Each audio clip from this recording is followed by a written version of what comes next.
Bonjour à toutes et tous.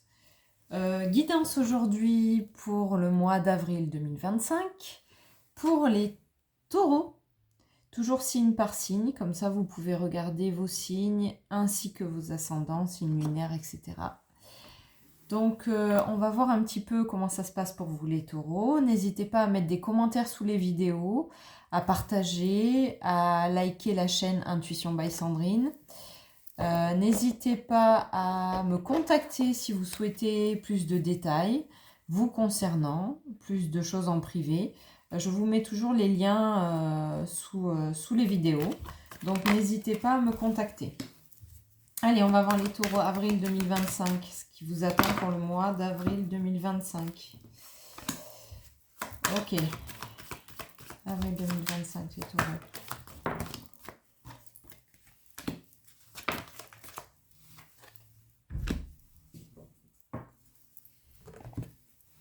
Ok. Donc, alors, comme si vous sortiez d'un schéma familial, les taureaux, quelque chose qui est ancré de génération en génération depuis un certain temps, et dans laquelle vous étiez en train de vous projeter. C'est-à-dire comme si vous viviez une expérience qui perdure dans votre lignée. Oui, de toute façon, mon père l'a fait. Je parle de père parce qu'il y a la notion d'homme. Mon père l'a fait, mon grand-père l'a fait, je le fais, c'est normal, je fais partie de cette lignée, c'est normal. Mais en même temps, on vous dit qu'il y a un facteur chance qui est en train de se mettre en place. Donc pour vous faire comprendre que c'est pas si normal que ça de transmettre. Alors pour moi, c'est plutôt quelque chose de négatif, hein, puisque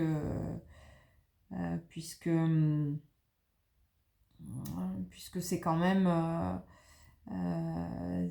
quelque chose qui est pas sympa. Quand c'est quelque chose de sympa, on a envie que ce soit transmis de père en fils.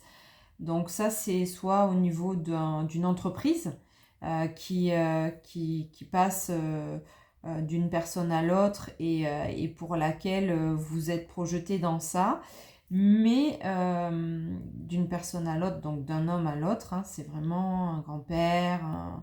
Voilà, j'ai la vision par exemple, un vignoble qui est transmis à son fils et à son petit-fils et à son arrière-petit-fils et tout. Donc c'est comme si vous étiez face à un schéma où il faut absolument transmettre ça, ou une pathologie, ou quelque chose comme ça, au niveau de l'homme. Mais il y a une carte chance qui apparaît. Donc on va voir un petit peu pourquoi cette carte chance. Qu'est-ce qu'elle est là pour nous dire? Qu'est-ce qu'elle peut nous dire?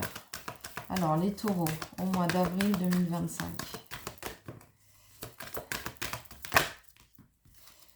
Ok.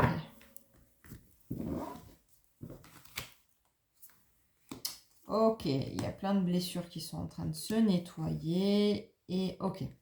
Donc, c'est bien ça. Si jamais je reprends pas l'entreprise familiale, on va me rejeter.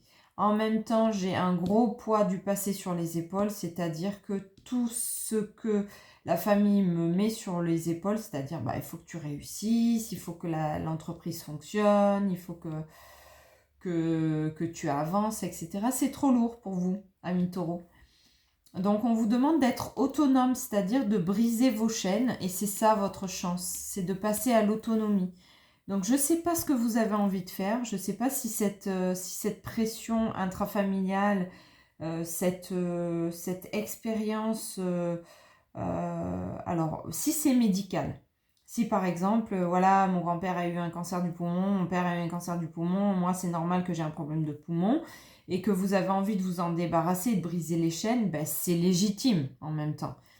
D'ailleurs, dans le transgénérationnel, vous pouvez faire des constellations familiales pour briser ces chaînes, mais aussi moi en cabinet, en privé. Alors en présentiel, c'est plus facile pour moi. Je peux vous aider à briser les liens négatifs, transgénérationnels. Bien sûr, tous les liens d'amour et familiaux restent. Mais des fois, quand il y a des choses qui sont... Il faut couper. À un moment donné, quand c'est pas OK, il faut couper. Et donc si c'est ça, c'est ok. Si c'est une entreprise familiale, je repars sur le vignoble. C'est un vignoble, si jamais je laisse tomber le vignoble ou que je le vends ou que voilà, la famille va me rejeter, je vais me retrouver seule. En même temps, j'ai tout le poids du passé, c'est-à-dire que le vignoble, ça engendre euh, des richesses, mais aussi des moments moins bien, des conflits avec les voisins, des conflits avec les autres personnes qui sont dans le même milieu, qui ne veulent pas votre succès, etc. Vous êtes en train de reprendre, mais vous voyez que financièrement c'est dur, qu'il faut vous avez vraiment du mal, vous faites tout ce qui est en votre pouvoir, mais vous avez du mal, et puis en même temps, c'est peut-être pas votre passion. Donc là, on vous demande de retourner à l'autonomie, c'est-à-dire, est-ce que vous avez un moyen, peut-être ce vignoble sans forcément le vendre, mais de mettre quelqu'un d'autre à votre place, un cousin, un frère, quelqu'un qui serait plus passionné finalement, par ce que vous êtes en train de faire, parce que vous, ça ne vous correspond pas. Vous avez besoin d'autonomie, ami Taureau.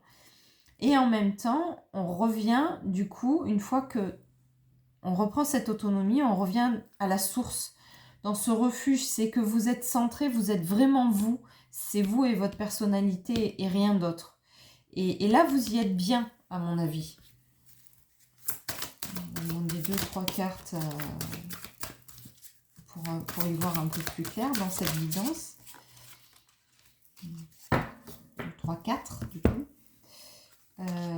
Alors, il y a des pourparlers. Vous voyez, vous en avez déjà discuté en fait. Ouais, vous êtes pas... c'est compliqué, hein. Ouais, c'est ça, c'est ça. Il y a un lien intrafamilial, donc oui, la blessure de rejet, vous en avez vraiment peur, parce que je pense que on va vous dire, bah ouais, mais franchement, t'as rien fait pour y arriver, t'as même pas essayé, tu pourrais quand même insister. Voilà, il y a beaucoup de méchanceté aussi à travers ce projet, parce que malheureusement, les gens pensent que du moment qu'on fait partie de la lignée, on doit. Vous voyez, j'utilise vraiment les mots qu'il faut, mais on doit continuer, poursuivre le fil, alors que non, il n'y a rien qui doit, juste on doit être soi et faire une vie pour soi et pas faire une vie pour celui qui a, il y a 100 ans ou 200 ans, a décidé de faire ce choix-là.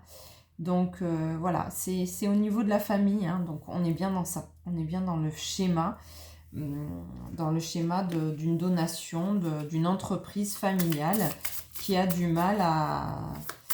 voilà, pour qui vous sacrifiez un peu, hein, c'est un peu la notion de sacrifice hein, aussi. Hein. Ok, alors qu'est-ce qu'il en dit? Il n'y a que des cartes noires, hein, donc forcément il y a l'humiliation, il y a le deuil de se dire bah ok, je laisse, je lâche, etc. Et le sentiment de solitude dont vous avez extrêmement peur. Alors le sentiment d'humiliation, c'est de dire t'es pas capable. Donc peut-être que vous n'êtes pas capable et finalement il faut accepter avec beaucoup de bienveillance envers vous-même de dire non, en fait c'est vrai que cette activité moi j'en suis pas capable, mais je suis capable de plein de choses d'autres qui me passionnent et du coup je vais plus aller vers ce qui me passionne. Faire le deuil, faire le deuil finalement de tout un travail de lignée, mais c'est pas faire le deuil vraiment, parce que je ressens pas comme si vous laissiez tomber le projet, c'est vraiment comme si il y avait quelqu'un d'autre qui était plus adapté à faire ce travail-là, à s'occuper de cette entreprise. Alors peut-être que vous resterez majoritaire et que vous allez dire finalement voilà, moi je supervise mais je veux pas faire ça à temps plein et c'est ok. Voilà. Et la solitude, c'est juste une projection parce que vous pensez que tout le monde va vous rejeter, etc. Mais écoutez votre cœur et il n'y aura pas de rejet. Non, quand on écoute son cœur et qu'on écoute sa voix, tout est juste. C'est juste que là, vous n'êtes pas à la bonne place. Et quand on n'est pas à sa bonne place, écoutez, voilà, vous cherchez le bonheur. Donc, vous voyez, il n'y aura pas de solitude derrière, ça c'est sûr, ça c'est sûr. Vous êtes dans l'attente de savoir qu'est-ce qu'on va penser de vous par rapport à votre décision en fait, parce que la décision est déjà prise. Hein. Il y a pas, pour moi, il n'y a pas de... Voilà, on me projette dans quelque chose qui n'est pas ok pour moi. Et voilà, vous avez peur un petit peu des retombées, de ce qui peut être pensé sur vous, mais n'ayez pas peur. N'ayez pas peur, c'est ok. On vous entendra, il y a des personnes qui vont vous entendre. Voilà, on saute le pas. Donc voilà, vous avez des doutes. Il faut que vous ayez confiance en votre projet, envie d'entreprendre. Vous êtes déjà quasi lancé hein, dans votre activité. Mais il faut y aller quoi. Donc voilà, je pense que vous allez rester majoritaire malgré tout dans l'entreprise familiale, que vous aurez votre mot à dire, mais vous y travaillerez pas à temps plein. Vous avez autre chose de mieux à créer. Et sachez que quand vous créez quelque chose, de toute façon, avec le cœur, vous accompagnez aussi les personnes qui vont être autour de vous. Donc ça peut être un beau projet. Le monde a besoin de vous. Voilà, mais pas à cette place-là. Il y a quelqu'un d'autre pour cette place-là. Voilà, amis taureaux. Bon, bah écoutez, j'espère que j'ai répondu un petit peu à votre avancée pour le mois d'avril. N'hésitez pas à mettre des commentaires, n'hésitez pas à liker la chaîne. Et voilà, expliquez-nous un petit peu peut-être où ça vous parle, ou ça peut être très intéressant pour moi. Merci infiniment, amis taureaux. Bon courage!